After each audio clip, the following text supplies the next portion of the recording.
শিলিগুড়ি সংলগ্ন ফুলবাড়ির ব্যাটালিয়ন মোড় এলাকায় প্রতারণার ঘটনায় চাঞ্চল্য ছড়িয়েছে। শুক্রবার এই ঘটনা ঘটে। জানা গিয়েছে, পারুল বিশ্বাস নামে প্রায় 60 বছর বয়সী এক মহিলা বাড়ি থেকে বাজার করতে বেরিয়েছিলেন। সেই সময় ব্যাটালিয়ন মোড় এলাকায় দুই যুবক তাকে ফুসলিয়ে কথায় জড়ায়। অভিযুক্তরা তাকে একটি কাপড়ে মোড়া টাকার বান্ডিল দেয় এবং দাবি করে যে এর মধ্যে কয়েক লক্ষ টাকা রয়েছে। প্রলোভনে পড়ে ওই মহিলা নিজের কাছে থাকা সোনা ও রূপোর অলংকার তাদের হাতে তুলে দেন, এমনকি নগদ টাকাও নিয়ে নেয় এই দুই যুবক। পরে তারা সেখান থেকে চম্পট দেয়। যুবকরা চলে যাওয়ার পর বান্ডিল খুলে ওই মহিলা দেখেন টাকার বদলে সেখানে রয়েছে শুধুই কাগজ। ঘটনাটি বুঝতে পেরে তিনি হতবাক হয়ে পড়েন। এ বিষয়ে অভিযোগকারিনী কি জানিয়েছেন শুনুন।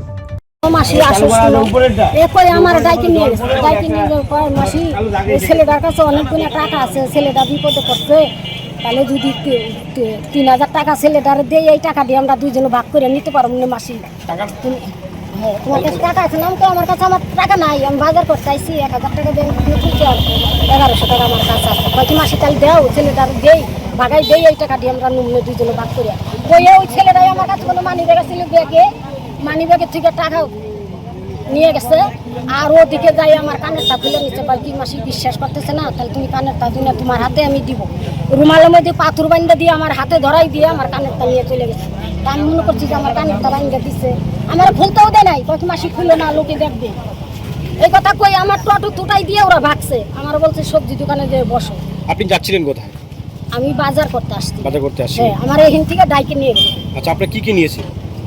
কাটানি সোনার কানের নিচ্ছে, একটা রূপার আংটি নিচ্ছে, আর 2100 টাকা নিচ্ছে। আচ্ছা, এই টাকা যে আপনি কি মনে আমার করছেন? বললো আমি মিথ্যা কথা বলবো, কাপড়ের দোকান থেকে খুঁজা করে আনতে দিচ্ছে। আচ্ছা, আপনি প্রথমে বলছিলেন টাকার বান্ডিল, এটা আপনাকে বলছিল কি যে এটা কি আছে ওখানে?